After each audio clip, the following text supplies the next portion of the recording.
أعوذ بالله من الشيطان الرجيم. بسم الله الرحمن الرحيم.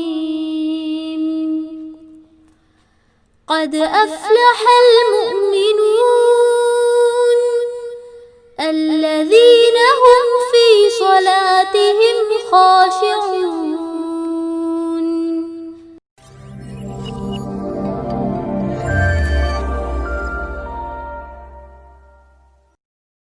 ان الحمد للہ نحمده ونستعینه ونستغفره ونعوذ باللہ من شرور انفسنا ومن سیئات اعمالنا من يهده الله فلا مضل له ومن يضلل فلا هادي له اشهد لا الہ الا اللہ وحدہ لا شریک لہ واشهد ان محمدا عبدہ ورسولہ.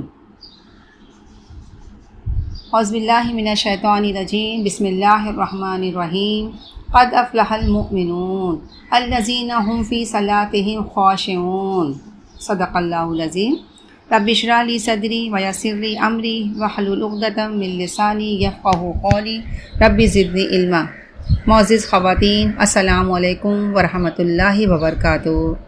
تمام تعریف اللہ رب العالمین کے لیے اور ہزاروں درود و سلام ہمارے پیارے آقا محمد مصطفیٰ صلی اللہ علیہ وسلم کے لیے. میری عزیز بہنوں، ابھی جو میں نے سورہ کی تلاوت کی ہوں یہ سورہ مومنون کی آیت نمبر پہلی اور دوسری آیت تھی. یہاں سے آیت نمبر 9 تک ایمان لانے والوں کی صفات بیان کی گئی ہے کہ ایسے لوگ آخر کیوں کر فلاح نہ ہوں گے جن کی یہ اور یہ صفات ہیں، اور ان اوصاف کے لوگ ناکام و نامراد کیسے ہو سکتے ہیں. یعنی کامیابی انہیں نصیب نہیں ہوگی تو اور کسے نصیب ہوگی. میری بہنیں، آج کا جو میرا ٹاپک ہے وہ یہ ہے کہ نماز میں خشوع کیسے حاصل کریں. دیکھیے، خشوع جو ہے یہ نماز کی جان ہے، اور وہ نماز در حقیقت نماز ہی نہیں ہوتی جو خشوع سے خالی ہے. تو اب ہم خشوع کے معنی دیکھ لیتے ہیں. اس کے معنی ہیں کہ کسی کے آگے جھک جانا، عاجزی سے دب جانا، پست ہو جانا. اس کیفیت کا تعلق دل سے بھی ہے اور جسم کی ظاہری حالت سے بھی ہے. اب دیکھیں، نماز میں خشوع اختیار کرنے کے معنی یہ ہیں کہ نہ صرف جسم بلکہ دل، دماغ، سب کچھ خدا کے حضور پوری طرح جھک جائے. دل کا خشوع کیا ہے؟ دل کا خشوع یہ ہے کہ آدمی کسی کی ہیبت اور عظمت اور جلال اور اس کی بڑائی سے اس طرح مرعوب ہو کہ پست جذبات اور ناپسندیدہ خیالات کا دل میں گزر نہ ہو. یہ کیا ہے؟ یہ دل کا خشوع ہے. اور جسم کا خشوع کیا ہے؟ وہ یہ ہے کہ جب وہ اس کے سامنے جائے، جب وہ اللہ کے حضور کھڑا ہو تو اس کا سر جھک جائیں، اعضاء ڈھیلے پڑ جائیں، نگاہ پست ہو جائے، اور ہیبت زدگی کے وہ سارے آثار اس پر طاری ہو جائیں جو اس حالت میں عموماً طاری ہو جایا کرتے ہیں. کب؟ جب آدمی کسی زبردست، کسی قوت، کسی طاقت والے کے حضور جب پیش ہوتا ہے. اور دل اور جسم کا یہ خشوع ہی دراصل کیا ہے؟ نماز کی اصل روح ہے. دیکھیے میری بہنیں، حدیث میں آتا ہے کہ ایک مرتبہ آپ صلی اللہ علیہ وسلم نے ایک شخص کو دیکھا کہ یہ نماز پڑھ رہا ہے اور ساتھ ساتھ وہ داڑھی کے بال سے بھی کھلتا جا رہا تھا. اس پر اللہ کے رسول صلی اللہ علیہ وسلم نے فرمایا کہ اگر اس کے دل میں خشوع ہوتا تو اس کے جسم پر بھی خشوع طاری ہوتا. یعنی کیا مطلب سمجھ میں آیا ہے کہ اگر دل میں خشوع ہوگا تو وہ کیا ہوگا؟ جسم پر بھی ظاہر ہوگا. لیکن شریعت میں نماز کے دیکھیے کچھ ایسے آداب مقرر کیے گئے ہیں جس سے کیا ہوتا ہے، جو دل کے خشوع میں بہت مددگار ہوتے ہیں. اور وہ آداب کیا ہیں؟ وہ آداب یہ ہیں کہ آدمی کیا کرے، جب نماز میں کھڑا ہو دائیں بائیں نہ مڑے، یعنی دائیں بائیں نہ جھانکے، اور نہ سر اٹھا کر اوپر کی طرف دیکھے. ٹھیک ہے؟ اور اس کے بعد سیکنڈ پوائنٹ یہ ہے کہ نماز میں ہلنا اور مختلف سمتوں میں جھکنا بھی ممنوع ہے. یعنی یہ بھی نہیں کرنا چاہیے. کپڑوں کو بار بار سمیٹنا یا ان کو جھاڑنا یا ان سے شغل کرنا بھی ممنوع ہے. اور اس بات سے بھی منع کیا گیا ہے کہ سجدے میں جاتے وقت، اکثر دیکھا گیا خواتین کی عادت ہوتی ہے کہ سجدے میں جاتے وقت کہ منع کیا کہ آدمی اپنے بیٹھنے کی جگہ یا سجدے کی جگہ صاف کرنے کی کوشش کرے. یعنی اس بات سے بھی منع کیا گیا ہے جو اکثر لوگ اس طرح سے کرتے ہیں. اور پھر تن کر کھڑے ہونا یا زور زور سے جمائیاں لینا، ڈکارے مارنا نماز میں، یہ کیا ہے؟ یہ بے ادبی کی نشانی ہے. بے ادبی کی علامت ہے۔ جلدی جلدی مارا مارا نماز پڑھنا بھی کیا ہے؟ سخت ناپسندیدہ ہے۔ اور اگر نماز میں کوئی چیز کہتے ہیں اذیت دے رہے ہو، یا جان نماز کے نیچے نہیں، کبھی کوئی چیز کنکڑ پتھر آ گیا یا کوئی چیز وہاں آ گئی، تو وہ اگر اذیت دے رہی ہے کوئی ایسی چیز، تو اسے کیا کرنا ہے؟ ایک ہاتھ سے دفع کیا جا سکتا ہے، ہاں، مگر بار بار ہاتھوں کو حرکت دینا یا دونوں ہاتھوں کو استعمال کرنا یہ بھی ممنوع ہے۔ حدیث میں دیکھیں، ہم دیکھتے ہیں کہ حضرت عبادہ بن صامت انصاری سے روایت ہے۔ یہ عبادہ بن صامت انصاری یہ وہ صحابی ہیں جو بیعت عقبہ میں بھی شریک ہوئے تھے، اور ان سے بہت سی روایت حدیث کی کتابوں میں نقل کی گئی ہے۔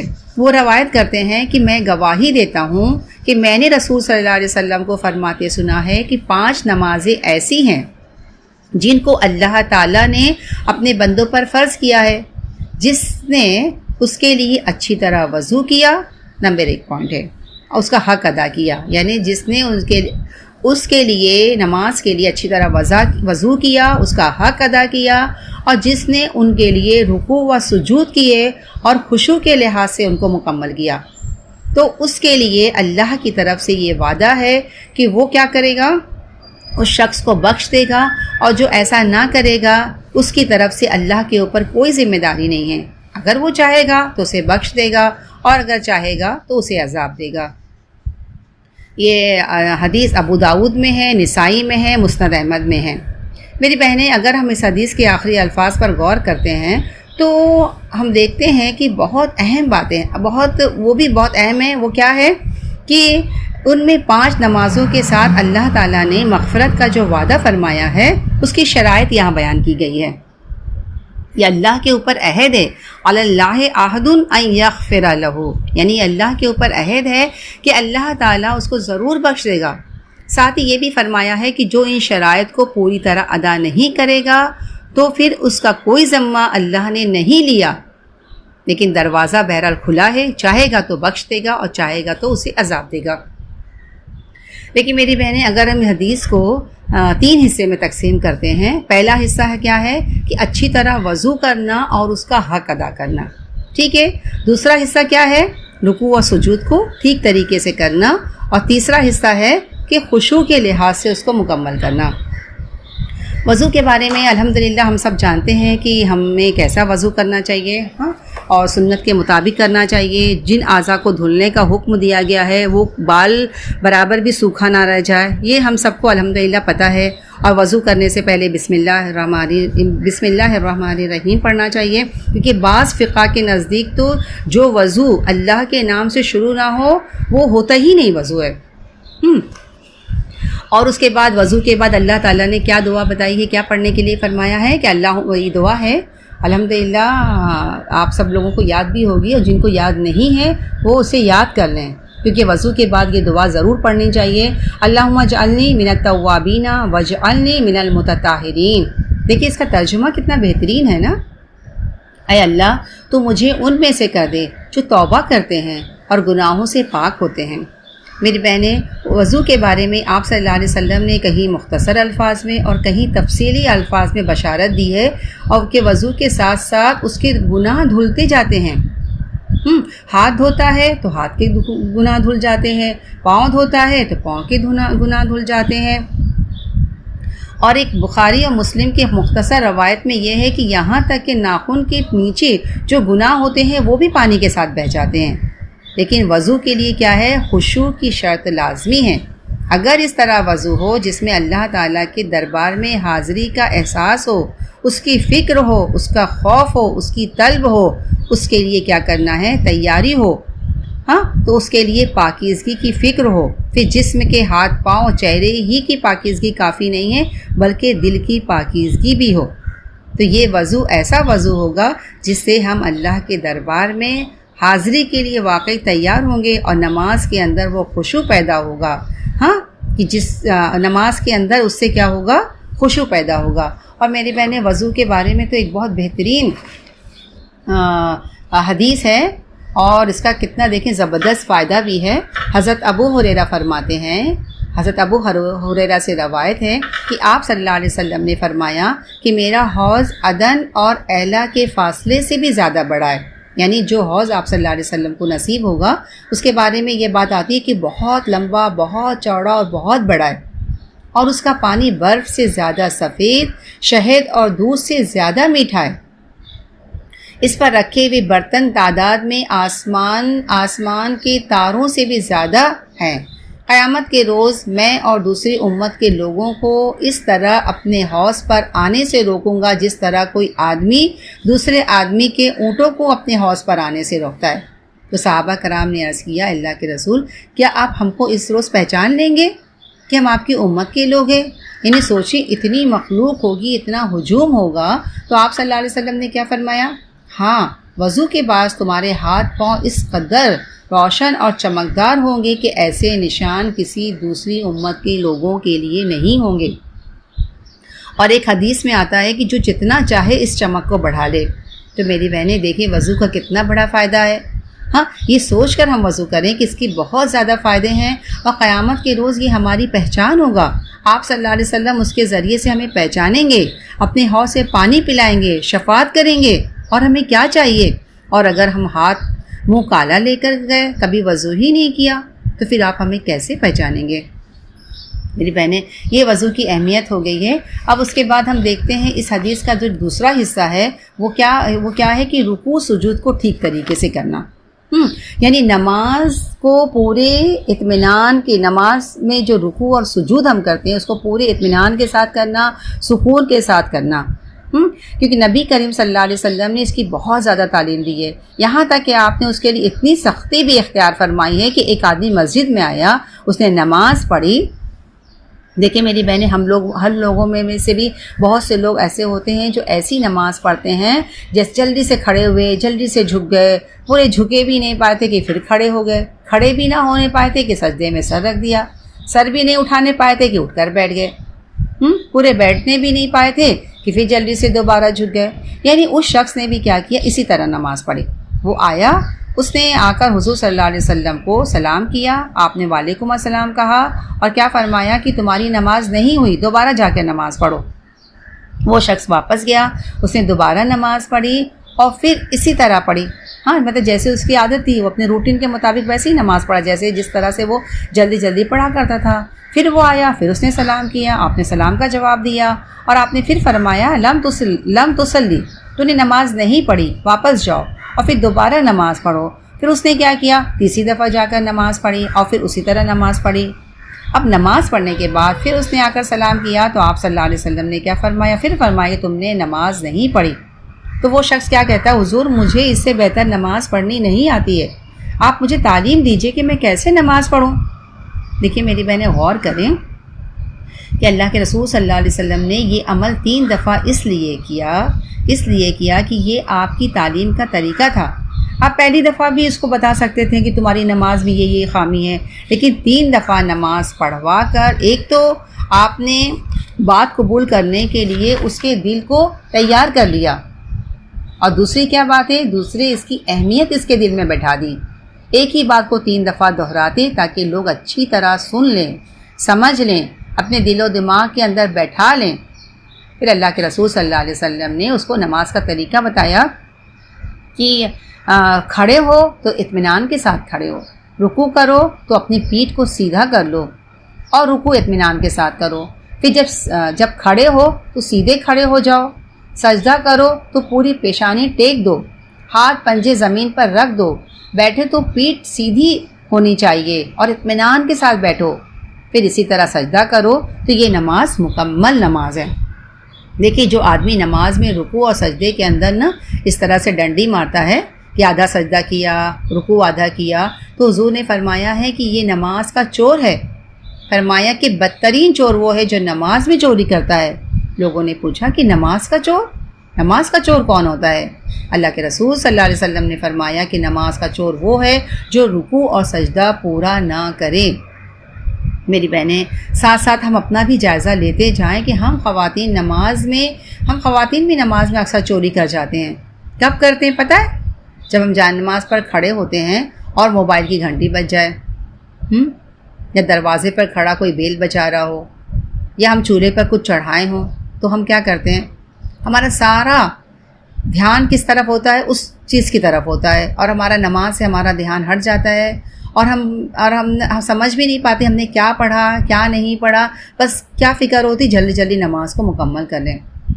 میری بہنیں دیکھیے، حدیث میں آتا ہے کہ اللہ کے رسول صلی اللہ علیہ وسلم نے فرمایا، یہ حدیث میں ہے، حضرت ابو ذر سے روایت ہے کہ اللہ کے رسول صلی اللہ علیہ وسلم نے فرمایا کہ اللہ تعالیٰ نماز کے وقت اپنے بندے کی طرف برابر متوجہ رہتا ہے۔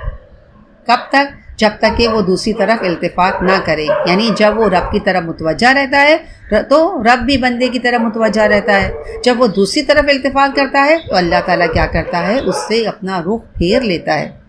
میری بہنیں اب ہم خود دیکھیں ہم سب کو اتنی سمجھ عقل ہونا چاہیے کہ اگر کسی نے فون کرا ہے تو فون کرنے والا بعد میں بھی فون کر لے گا، یا ہم خود نمبر دیکھ کر فون کر لیں گے۔ بیل بجانے والا کچھ دیر ضرور کھڑا رہے گا، اور اگر ہم نے چولہے پر کچھ چڑھایا ہے تو گیس سلو کر دیں نا، یا ہو سکے تو اسے بند کر دیں۔ سوچیں کہ ہم کس کے دربار میں کھڑے ہیں، کس سے مخاطب ہیں، کس سے ہماری بات چیت چل رہی ہے۔ دیکھیے، جب کبھی ہم کسی سے بات کرتے رہتے ہیں اور جس سے ہم بات کرتے ہیں اس کا بچہ اگر اسے بار بار ڈسٹرب کرتا ہے، یعنی ہماری باتوں میں اگر وہ ڈسٹربنس پیدا کرتا ہے تو ہمیں کتنی الجھن ہوتی ہے نا، یہ کیسی ماں ہے اپنے بچے کو منع نہیں کری، یہ کیسا بچہ بدتمیز ہے جو بار بار ڈسٹرب کر رہا ہے، یعنی کتنا ہمیں ناگوار لگتا ہے نا۔ تو سوچیں کہ ہم اللہ کے دربار میں ہیں، آقا کے دربار میں حاضری ہے، جس کا سب کچھ دیا ہوا ہے، سارا اختیار اسی کا ہے، ہم پوری طرح اس کے محتاج ہیں۔ آدمی اس ہستی کے سامنے آئے اور اتنی لاپرواہی سے آئے اور بے دھیانہ آئے اور یہاں وہاں اپنا دھیان رکھے، اور آ کر ٹھیک سے بیٹھا نہیں کہ اٹھ کر چلا جائے۔ دیکھیں، کوئی عام آدمی بھی ملاقات کا یہ طریقہ پسند نہیں کرے گا کہ کوئی اس کے پاس آئے اور ٹھیک سے بات چیت نہ کرے، یا بات کرے تو یہاں وہاں وہ دیکھے۔ تو کوئی شخص بھی اس بات کو پسند نہیں کرے۔ کہاں اللہ رب العالمین کی ذات، کہاں اللہ کی ذات۔ اب یہ دیکھیے، اس حدیث کی دو شرط ہو گئی، ایک تو اچھی طرح وضو کرنا، سنت کے مطابق کرنا، اور دوسرا کیا؟ رکوع و سجود کو کیا کرنا؟ اطمینان سے کرنا۔ اب تیسری شرط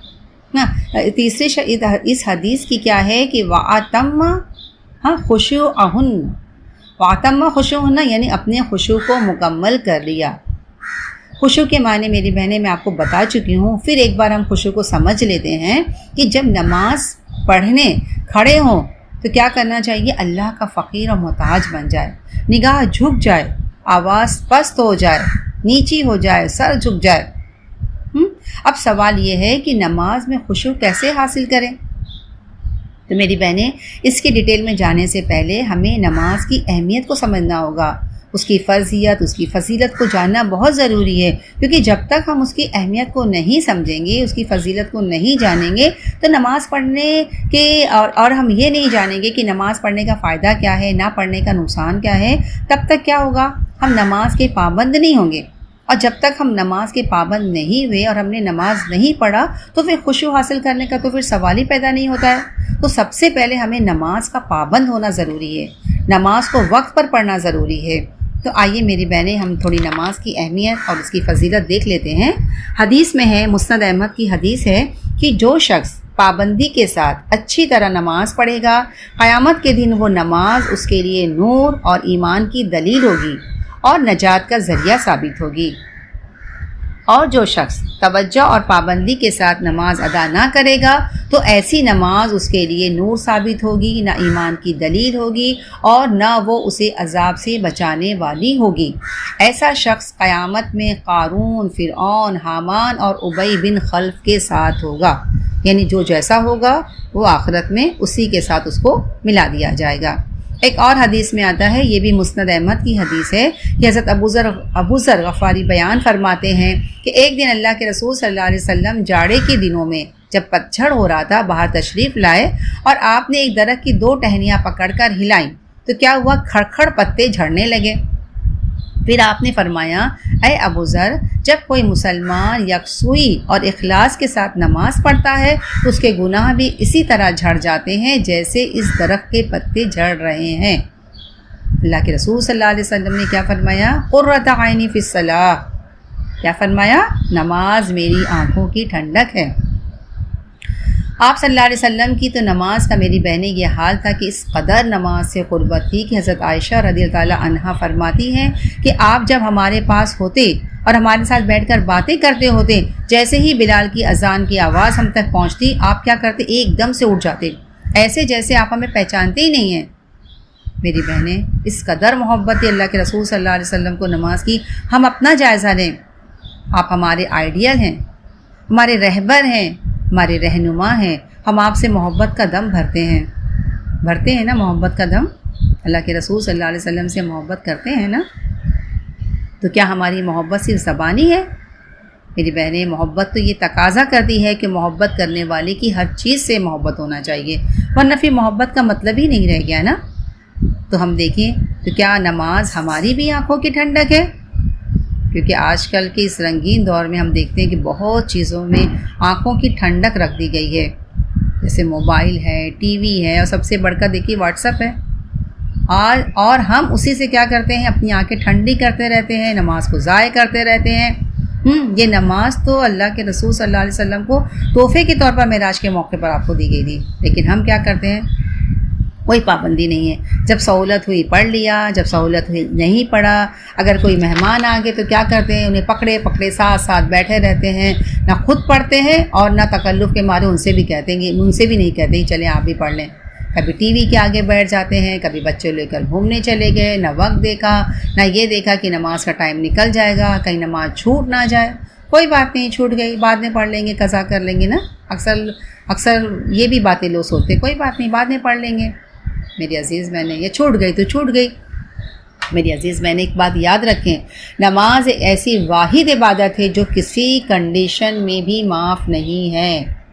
دیکھیں رمضان کے روزے کے بارے میں کیا آتا ہے کہ اگر کوئی شخص بیمار ہو یا سفر میں ہو یا کوئی عورت حاملہ ہو اور وہ روزہ چھوڑ دے تو بعد میں کہا گیا کہ بعد کے دنوں میں وہ روزہ رکھ لے، بعد کے دنوں میں گنتی پوری کرے، مگر نماز کو کوئی نہیں چھوڑ سکتا سوائے دو کے نماز کسی کے لیے معاف نہیں ہے، چاہے وہ بیمار ہو، چاہے وہ بیٹھ نہیں سکتا ہے تو لیٹ کے پڑھے، کھڑے ہو کر نہیں پڑھ سکتا ہے تو بیٹھ کے پڑھے، یہ ساری سہولیت دے دی گئی ہے۔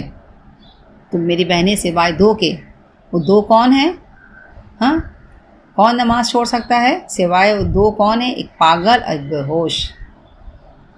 پاگل، اس کو پتہ ہی نہیں، بے ہوش جس کو ہوش ہی نہیں۔ ہم اپنا جائزہ لیں کہ اگر ہم نے نماز چھوڑ دیا تو ہم کس کیٹیگری میں، کس لسٹ میں اپنا نام لکھائیں گے؟ پاگل میں، بے ہوش میں، کس میں اپنا نام لکھائیں گے؟ اللہ تعالیٰ ہمیں اپنی پناہ میں رکھے، اللہ نے ہمیں صحت مند رکھا ہے، یہ اللہ کا بہت بڑا کرم ہے۔ تو کیا ہم نماز پڑھ کر اللہ کا شکر ادا نہ کریں؟ یعنی نماز ہمیں کسی حال میں نہیں چھوڑنا ہے۔ اگر ہم چاہے گھر میں ہوں یا کہیں باہر جا رہے ہوں، اگر آپ باہر جا رہے ہو تو ایک کپڑا رکھ لیں نا، پلاسٹک کی آج کل فولڈ کری ہوئی جائے نماز ملتی ہے، جس کو ہم آسانی سے پرس میں رکھ سکتے ہیں۔ جب نماز کا وقت ہو، کہیں باہر ہو تو کسی طرح کی بھی شرم محسوس نہ کریں، پڑھ لیں۔ لوگ کیا کچھ غلط کام کر جاتے ہیں اور شرماتے نہیں ہیں، اور ہو سکتا ہمارا دیکھا دیکھی کوئی دوسرا بھی، اس کی بھی ہمت بڑھے، وہ بھی نماز پڑھ لے۔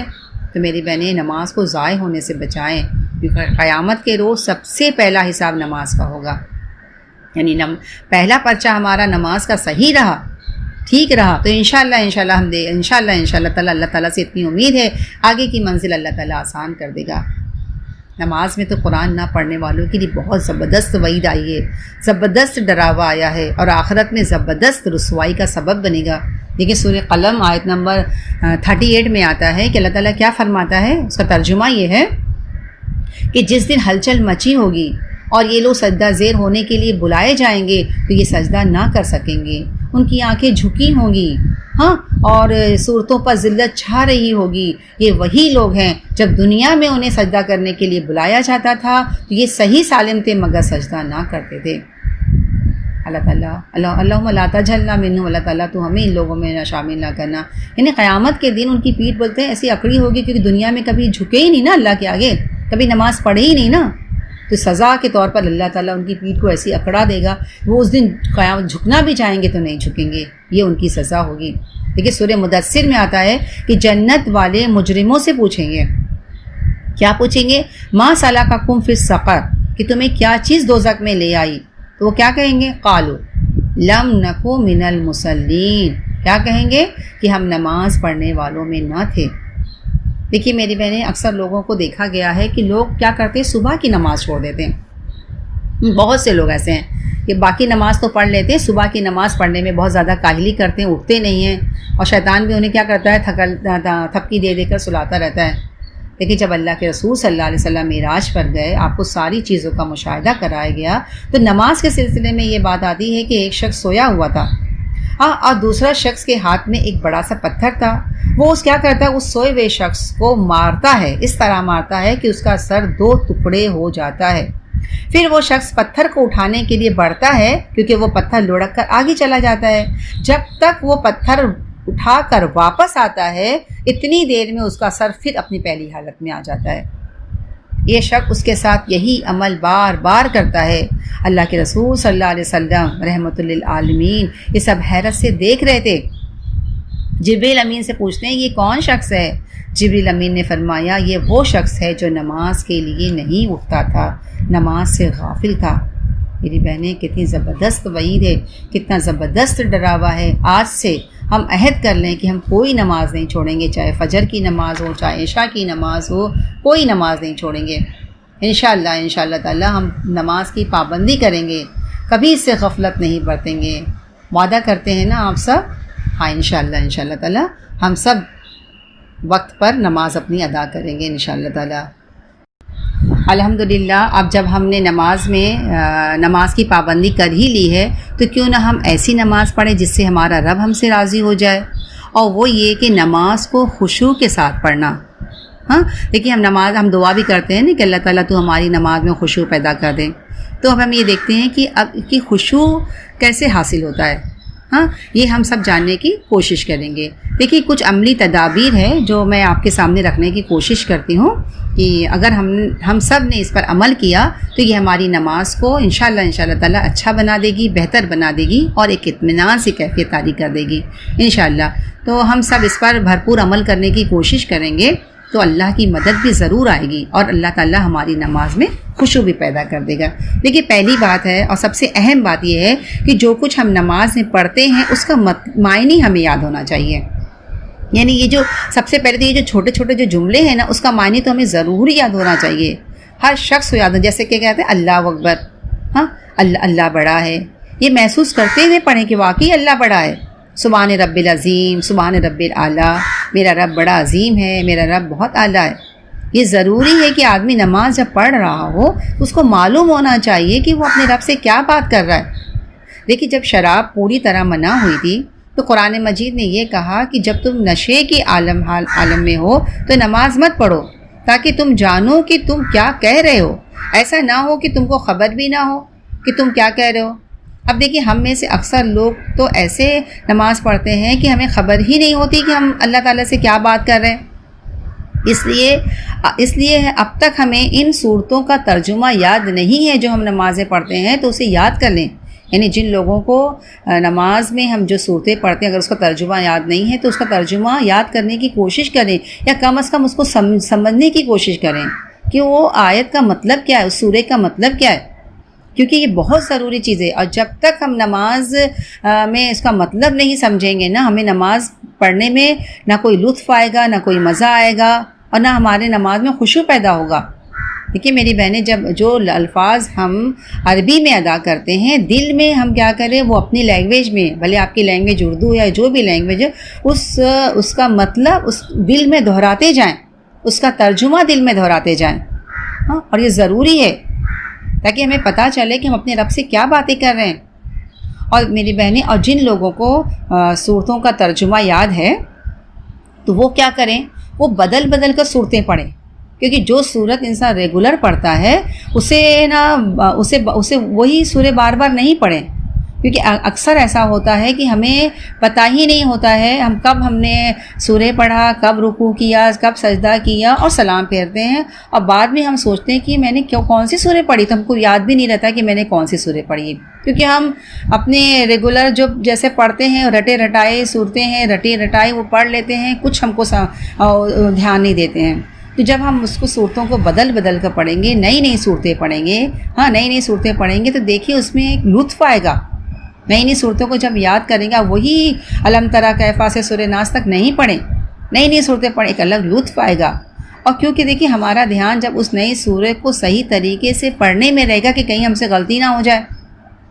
اور اس کا ایک طریقہ یہ بھی ہے کہ جب ہم کوئی سورہ یاد کریں تو نماز شروع کرنے سے پہلے اس کو ایک دفعہ پڑھ لیں، دیکھ لیں، ہاں، پھر نماز میں وہ سورت پڑھیں، دھیان سے پڑھیں، پورا اس کا مطلب سمجھتے ہوئے پڑھیں، کہیں ہم سے غلطی تو نہیں ہو رہی ہے۔ پھر اس کے بعد نماز کا جب سلام پھیریں تو پھر اس کو ایک دفعہ اپنی سورہ دیکھ لیں، قرآن میں کھول کر دیکھ لیں کہ میں نے سورہ جو پڑھی وہ صحیح ہے کہ نہیں۔ اگر غلطی ہوئی ہے اس کو انڈر لائن کریں، اس کی اصلاح کریں، پھر نیکسٹ جب نماز پڑھنا ہے تب اس کو انشاءاللہ تعالیٰ دیکھیے وہ آپ کی پرفیکٹ بھی ہو جائے گی، آپ کا دھیان بھی رہے گا، اور اس سے کیا ہوگا، نماز میں خشوع آئے گا انشاءاللہ تعالیٰ۔ اور ایک بات یہ بھی آتی ہے کہ اکثر لوگ اس بات سے بہت زیادہ پریشان رہتے ہیں کہ جہاں نماز کی نیت باندھی دنیا کے سارے خیالات ذہن میں آنے لگتے ہیں، ہے نا؟ سب کے ذہن میں سب کے ساتھ یہی معاملہ ہوتا ہے نا، کہ جہاں نماز کے لیے کھڑے ہوئے دنیا کے سارے خیالات آنے لگتے ہیں۔ دیکھیے نماز اتنی قیمتی چیز ہے کہ شیطان سب سے پہلے اس پر حملہ کرتا ہے کہ آدمی نماز سے فائدہ نہ اٹھا لے۔ اب جو یہ خیالات جو ہمارے ذہن میں نماز کے دوران آتے ہیں، دیکھیے دو طرح کے ہوتے ہیں۔ ایک کیا ہوتا ہے، خیالات کا آنا، یعنی آنے والوں کو تو ہم روک نہیں سکتے ہیں۔ دوسرا کیا ہے، خیالات کا لانا۔ خیالات کا لانا یعنی خود انوائٹ کرنا، بلانا، اس کو دعوت دینا، ہاں ان کو ہم روک سکتے ہیں۔ لیکن جو خیالات آتے ہیں جو بن بلائے آئے ان کو آنے دیں، کیونکہ ہمارا جو دماغ ہے نا وہ ایسی چیز ہے جو رکتا نہیں ہے، چلتے رہتا ہے، کام کرتے رہتا ہے۔ اگر ہم سو بھی رہتے ہوتے ہیں تب بھی وہ خواب دیکھتے رہتا ہے، جاگ رہے ہوتے ہیں تب بھی ہمارا دماغ چلتا رہتا ہے، ان پر ہمارا بعض وقت کنٹرول نہیں رہتا ہے۔ ہم جتنا اس کو نکالنے کی کوشش کریں گے وہ کیا اتنا ہی وہ مضبوط ہو جاتا ہے۔ بس کیا کریں پتہ ہے، اس کو اہمیت نہ دیں، اس کو کہتے ہیں نا توجہ نہ دیں، اس کو اپنے اوپر حاوی نہ ہونے دیں، کیونکہ وسوسے کی غذا توجہ، اس کو اگنور کر دیں۔ یہ نہ کریں ایک خیال آ گیا تو ٹھیک ہے چلو کوئی بات، لیکن یہ نہیں کرنا چاہیے ایک خیال آیا پھر اس کے آگے اور کچھ سوچیں، پھر اس کو لمبی پلاننگ کرتے ہوئے اس کو ایک دم اس کے آخری انجام تک اس پلاننگ کو پہنچا دیں، آخر تک پہنچا دیں۔ یہ ہم کو نہیں کرنا ہے۔ کیا کرنا ہے، جیسے ہی ہم کو احساس ہو کہ میرے ذہن میں خیالات آ رہے ہیں تو اپنی توجہ اس طرف سے ہٹا کر دوسری طرف ڈال دیں۔ اب دوسری طرف مطلب کیا، یعنی جو آپ صورتیں پڑھ رہے ہیں، جو آپ پڑھ رہے ہیں نا، دل کے اندر اس کے معنی دہرانا شروع کر دیں۔ دیکھیے اکثر کیا ہوتا ہے جب انسان دیکھیے کوئی بات سوچتا ہے، بہت زیادہ اس کو ٹینشن ہوتا ہے، تو لوگ کیا مشورہ دیتے ہیں کہ وہ بات نکال کے آپ دوسری بات سوچنا شروع کر دیں، پھر کیا ہوگا وہ پہلی بات انسان بھول جاتا ہے، دوسری بات۔ تو یہاں بھی ہمیں یہی کرنا ہے کہ اس بات کو نکالنے کے لیے ہم کو دوسری طرف اپنا دھیان دینا ہوگا، دوسری چیز ہمیں کرنا ہوگا، اور وہ کیا ہوگا کہ جو ہم سورے پڑھ رہے ہیں، جو ہم رکوع سجود کر رہے ہیں، اس کے معنی ہمیں کیا کرنا ہے، دل کے اندر دہراتے جانا ہے۔ تو یہ ایک طریقہ ہے جس سے ہم اپنی نماز کو بہتر بنا سکتے ہیں، اور انشاءاللہ تعالیٰ ہم کوشش کریں گے تو ضرور ہماری نماز میں کیا ہوگا، ہم خشوع پیدا ہوگا انشاءاللہ تعالیٰ۔ ٹھیک ہے، اب یہ ایک طریقہ ہو گیا۔ اب دوسرا طریقہ کیا ہے، دوسرا طریقہ یہ ہے کہ ہمیں کیا سمجھنا ہے، ہم یہ سمجھیں، اور سمجھیں کیا کہ اس بات پر ہمیں یقین ہونا چاہیے کہ ہم اللہ سے باتیں کر رہے ہیں۔ کہ حضرت علی کا دیکھیے قول ہے کہ جب میرا دل چاہتا ہے کہ میرا رب مجھ سے بات کرے تو میں قرآن پڑھ لیتا ہوں، اور جب میرا دل چاہتا ہے کہ میں خدا سے بات کروں تو میں نماز پڑھ لیتا ہوں۔ اور حدیث میں دیکھیے بار بار کہا گیا ہے کہ جب آدمی نماز پڑھتا ہے تو اپنے رب سے مناجات کرتا ہے۔ مناجات کہتے ہیں کسی کے بہت قریب ہونا، اردو میں اس کا مطلب جیسے بولتے ہیں کانا پھوسی کرنا، یعنی جب بندہ نماز پڑھتا ہے تو اللہ تعالیٰ سے مناجات کرتا ہے، اللہ تعالیٰ کے سامنے ہوتا ہے، اس کا چہرہ اس کے سامنے ہوتا ہے۔ دیکھیے ایک حدیث ہے جس کا مفہوم میں آپ کو بتا رہی ہوں۔ مفہوم یہ ہے کہ تم اللہ کی عبادت اس طرح کرو جیسے کہ تم اسے دیکھ رہے ہو، اور اگر یہ ممکن نہ ہو تو کم از کم یہ سمجھو کہ وہ تمہیں دیکھ رہا ہے۔ یعنی اسے یہ احساس نماز میں رہنا چاہیے کہ میں اللہ کے سامنے کھڑی ہوں، ہاں میں اللہ سے کیسے بات کروں، میرا دل کہاں ہے، میرا دماغ کہاں ہے، میری توجہ کہاں ہے، میں اللہ سے بات کر رہی ہوں تو کیسی بات کر رہی ہوں۔ اور ساتھ ساتھ یہ بھی خیال کریں کہ ہم جو حرکت کر رہے ہیں، یعنی جو بولتے قیام ہے، رکوع ہے، جو سجدہ کر رہے ہیں، اللہ نے اس کا حکم دیا ہے۔ اللہ نے کہا قوموا تو ہم کھڑے ہو جاتے ہیں، ہم نے ہاتھ بہان لیا۔ اللہ نے کہا ورکعوا تو میں نے کیا کیا، رکوع کر لیا۔ اللہ نے کہا واسجدوا میں نے سجدہ کر لیا۔ ہاں، اللہ نے کہا قرآن پڑھو تو میں نے قرآن پڑھ لیا۔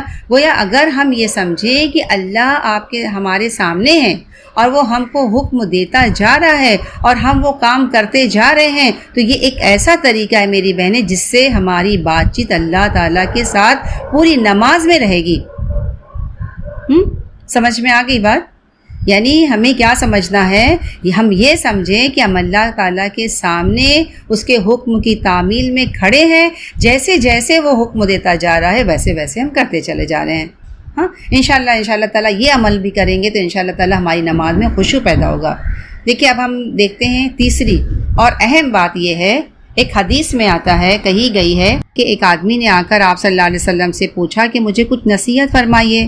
آپ نے کیا کیا؟ بڑی مختصر نصیحت کی۔ آپ نے 3 باتیں فرمائی۔ ان میں سے ایک بات یہ تھی کہ جب تم نماز پڑھو تو ایسی نماز پڑھو گویا کہ تم دنیا سے رخصت ہو رہے ہو یا دنیا کو تم نے رخصت کر دیا۔ کیا مطلب ہوا کہ جب تم نماز پڑھو تو ایسی نماز پڑھو گویا کہ تم دنیا سے رخصت ہو رہے ہو یا دنیا کو تم نے رخصت کر دیا۔ دیکھیں میری بہنیں، کوئی نماز تو ہماری آخری نماز ہوگی نا۔ اگر ہم نے ظہر کی نماز پڑھ لی تو کس کو معلوم ہے کہ اس کے بعد ہم کو عصر پڑھنی نصیب ہوگی یا نہیں؟ پتہ ہے کسی کو معلوم ہے؟ موت تو کبھی ضرور آنی ہے نا، کسی نہ کسی نماز کے بعد آنی ہے۔ یہ ہم میں سے کسی کو نہیں معلوم کہ کس نماز کے بعد آنی ہے۔ تو اگر ہم نماز میں یہ سوچیں کہ یہ میری آخری نماز ہے، اس کے بعد نماز پڑھنا نہیں ملے گا، تو یہ آخری اللہ کے دربار میں حاضری ہے۔ جتنا چاہوں رو دھو لوں، جتنا چاہوں مانگ لوں، جتنا چاہوں توبہ کر لوں، جتنا چاہوں بندگی کا اقرار کر لوں، یہ آخری موقع ہے میری عزیز بہنوں۔ تو یہ بات بھی کیا ہوگی، ہماری نماز میں خشوع پیدا کرے گی۔ دیکھیں یہ 3 باتیں، جو یہ 3 اہم باتیں تھیں، اگر الحمدللہ اگر ہم نے اس پر عمل کیا تو انشاءاللہ تعالیٰ اللہ تعالیٰ ہماری نماز میں خشوع پیدا کر دے گا۔ اس میں نمبر 1 بات کیا ہے کہ نماز کے معنی ہمیں یاد ہونا چاہیے کہ ہم نماز میں کیا پڑھ رہے ہیں۔ زبان سے ہم عربی پڑھیں گے لیکن دل میں ہم اس کے معنی دہراتے جائیں گے، اس سے ہماری نماز میں خشوع پیدا ہوگا۔ دوسرے یہ کہ ہم یہ سمجھیں کہ ہم اللہ کے سامنے کھڑے ہیں، ہاں اللہ تعالیٰ ہمیں دیکھ رہا ہے، اس کے حکم کی تعمیل میں ہم کھڑے ہیں، جیسے جیسے وہ ہمیں حکم دیتا جا رہا ہے ویسے ویسے ہم کرتے چلے جا رہے ہیں۔ تو اس سے بھی میری بہنیں ہماری نماز میں خشوع پیدا ہوگا۔ اور تیسری بات کیا ہے کہ ہم یہ سوچیں کہ شاید یہ میری آخری لمحات ہو اور اس کے بعد کوئی دوسری نماز مجھے پڑھنا نصیب نہ ہوگا اور میں اس کو اس طرح پڑھوں کہ گویا دنیا کو میں نے رخصت کر دیا ہے۔ تو انشاءاللہ ہم ان تمام باتوں پر عمل کریں گے انشاءاللہ تعالیٰ۔ اور دیکھیں میری بہنیں، کچھ اور پوائنٹس ہیں جو میں آپ کے سامنے رکھتی ہوں مختصراً، اور پھر میں اپنی بات کو انشاءاللہ مکمل کر دوں گی۔ ایک نظر اس پر ہم ڈالتے ہیں جس سے انشاءاللہ تعالیٰ ہماری نماز میں خشوع پیدا ہوگا۔ دیکھیں وہ یہ ہے کہ نماز کے لیے جب ہم کھڑے ہونا تو ہمیں ہلنا نہیں ہے اور نہ ہمیں مختلف سمتوں میں جھانکنا ہے۔ یہ نہیں کہ کبھی دائیں ٹانگ پہ کھڑے ہو گئے پھر پیر رکھ دیا، پھر بائیں ٹانگ پہ کھڑے ہو گئے، کبھی ہاتھوں کی انگلیوں کو مروڑ رہے ہیں، تو یہ سب نہیں کرنا ہے۔ اور کپڑوں کو بار بار بھی نہیں سمیٹیں، ہاں، اور نہ اس کو جھاڑیں، کیونکہ کچھ لوگوں کی عادت ہوتی ہے نا کہ کپڑوں کو کبھی شلوار کو سمیٹ رہے ہیں، کبھی قمیض کو سمیٹ رہے ہیں، کبھی اس کو جھاڑ رہے ہیں، تو اس سے بھی ہمیں بچنا چاہیے۔ اور ایسا دوپٹہ نہ پہنے جو بار بار گرے اور بار بار ہمیں اسے سمیٹنا پڑے، تو اس سے بھی ہمیں پرہیز کرنا چاہیے۔ جائے نماز کو درست طریقے سے بچھائیں، یہ نہیں کہ نماز کے بیچ میں یا سجدے میں جانے سے پہلے کیا کریں، اسے ہر بار درست کریں، تو یہ بھی ہمیں نہیں کرنا ہے۔ ایسی جائے نماز پر نہ کھڑے ہوں جو ہر دفعے میں اکٹھی ہو جائیں۔ وہ کوئی جائے نماز ایسی ہوتی ہے نرم اور سافٹ ہوتی ہے کہ جب سجدہ کرنے جا رہے ہیں کھڑے ہو رہے ہیں وہ اکٹھی ہو جاتی ہیں، پھر ہمیں کیا کرنا پڑتا ہے، بار بار اس کو سیدھا کرنا پڑتا ہے، تو سارا دھیان پھر ہمارا اس طرف چلا جاتا ہے، تو اس سے بھی ہمیں بچنا چاہیے۔ جس چیز پر ہم نماز پڑھ رہے ہیں اس کو بھی درست کرنے کی ضرورت ہے، یعنی وہ درست طریقے سے بچھی ہو، وہ بھی ہماری خشوع میں بہت مددگار ہوتی ہے۔ اور آپ صلی اللہ علیہ وسلم نے یہ نماز کے وقت سامنے نقش و نگار اور جائے نماز کے اوپر نقش و نگار، ان چیزوں کو بھی اللہ کے رسول صلی اللہ علیہ وسلم نے ناپسند کیا ہے، کیونکہ یہ بھی نماز میں خلل انداز ہوتے ہیں۔ ماحول کو خوشگوار بنائیں، کیسے؟ مثلاً یہ کہ جیسے جائے نماز کے اوپر تھوڑا سا عطر لگا لیں، دیکھیں اکثر خواتین لگاتی ہیں نا، عطر لگاتی ہیں، اچھا لگتا ہے، ہاں، تو تھوڑا سا عطر لگا لیں، یا یہ کہ جائے نماز کو صاف کر لیں، ہاں، کچھ دن ہو جائے تو اپنی جائے نماز کو دھو لیں، یہ جو صفائی اور پاکیزگی کے مرحلے جو لباس اور جسم کے علاوہ یہ جگہ کی صفائی بھی ضروری ہے نماز کے لیے، یہ بھی نماز میں کیا کرتے ہیں؟ خشوع پیدا کرتے ہیں۔ ایسی جگہ نماز نہ پڑھیں جو اسمیلی بدبودار ہوتی ہے نا، ویسی جگہ نماز نہیں پڑھیں۔ گھٹن والی جگہ پر نماز نہیں پڑھیں، جہاں کوئی آکسیجن نہ ہو، اس سے بھی ہمیں کیا کرنا چاہیے؟ بچنا چاہیے۔ اور دیکھیے نماز میں تن کر بہت کھڑے نہیں ہونا چاہیے، بہت اکڑ کر بھی نہیں کھڑے ہونا چاہیے، بلکہ کیسے ہونا چاہیے؟ جیسے بولتے نارمل انسان کی طرح، عاجز اور مسکین بندہ نارمل ریلیکس طریقے سے کھڑے رہیں۔ اور نماز میں جماعیاں لینا، چلو ایک بار جماعی آ گئی تو کوئی بات نہیں، لیکن بار بار لیتے رہنا اور لیتے چلے جانا، اس سے بھی منع کیا گیا ہے۔ اور کوشش ہمیں کیا کرنا ہے کہ اپنی نگاہ نماز کی جگہ رکھیں، کیونکہ بہت لوگ کیا سمجھتے ہیں کہ آنکھیں بند کر کے نماز پڑھنے سے کیا ہوتا ہے؟ زیادہ خشوع آتا ہے، جو کہ کیا ہے؟ غلط فہمی ہے۔ ایسا کرنا پسندیدہ بھی نہیں ہے۔ لگتا کیا ہے؟ لگتا بہت آسان ہے کہ کوئی چیز نظر نہ آئے تو ہمارا دھیان اللہ کی طرف زیادہ رہے گا، نماز کی طرف زیادہ رہے گا، تو یہ بات نہیں ہے۔ اور پھر مسئلہ پیش آنے پر، یعنی نماز میں اگر خشوع نہیں آ رہا ہے تو اس مسئلے کو پہچانیں، اس کے اسباب جانیں، اس کا سبب جانیں، مسئلے کو خود آئیڈینٹیفائی کریں، خود پہچانیں کہ خشوع کیوں نہیں آ رہا ہے۔ جیسے کہ خود سوچیں کہیں جگہ جہاں میں نماز پڑھیں کہیں جگہ تو ٹھیک نہیں ہے، کہیں ایسا تو نہیں کہ مجھے نماز کا پورا طریقہ نہیں آتا ہے، یا مجھے قرآن کی جو صورتیں پڑھتی وہ مجھے ٹھیک سے یاد نہیں ہے، اس کا معنی یاد نہیں ہے، یا آس پاس شور ہے، یا جگہ بدبودار، یعنی خود اس مسئلے کو خود اس کے اسباب جانیں، اور پھر جاننے کے بعد کیا کریں؟ اس کو ایک ایک کر کے دور کریں، تو انشاءاللہ تعالیٰ یہ تمام اسباب دور ہو جائیں گے، اور انشاءاللہ تعالیٰ ہماری نماز میں خشوع پیدا ہوگا انشاءاللہ تعالیٰ۔ میری بہنیں، یہ نماز جو ہے کیا ہے؟ اللہ سے ملاقات ہے۔ نماز دراصل اللہ سے ملاقات ہے، اللہ کے دربار میں حاضری ہے۔ موت کے بعد جو بڑی حاضری ہونے والی ہے نا، اس سے پہلے یہ حاضری ہے۔ 5 وقت اللہ نے اپنے دربار میں بلایا ہے، اس کا موقع دیا ہے۔ نہ اپوائنٹمنٹ کی ضرورت ہے، نہ ٹیلی فون کی ضرورت ہے۔ اپوائنٹمنٹ کی ضرورت ہے، ٹیلی فون کرنے کی ضرورت ہے کہ اللہ تعالیٰ مجھے آپ سے ملاقات کرنی ہے، نہ سفارشوں کی ضرورت ہے۔ وہ رب العالمین ہے، رب کائنات ہے۔ جب چاہیں آپ ہم ہاتھ باندھ کر کھڑے ہو جائیں، وہ ہمارے استقبال کے لیے موجود ہے، ہم سے بات چیت کرنے کو تیار ہے۔ جو بات کہیں گے وہ سنے گا، اس کا جواب دے گا، جو مانگیں گے وہ ہمیں دینے کو تیار ہے۔ یہ ساری نعمتیں دن میں 5 وقت ہوتی ہے میری بہنیں، ان کو ہم اس لیے ضائع کرتے ہیں کہ ہم نے نماز کو ایک عادت اور ایک رسم بنا لیا ہے، رسم کے طور پر پڑھ لیتے ہیں اور فائدہ اس سے نہیں اٹھاتے ہیں جو اٹھا سکتے ہیں، نہیں اٹھاتے ہیں ہم اٹھا سکتے ہیں اس سے فائدہ میری بہنیں۔ اور سب سے بڑی بات کیا ہے؟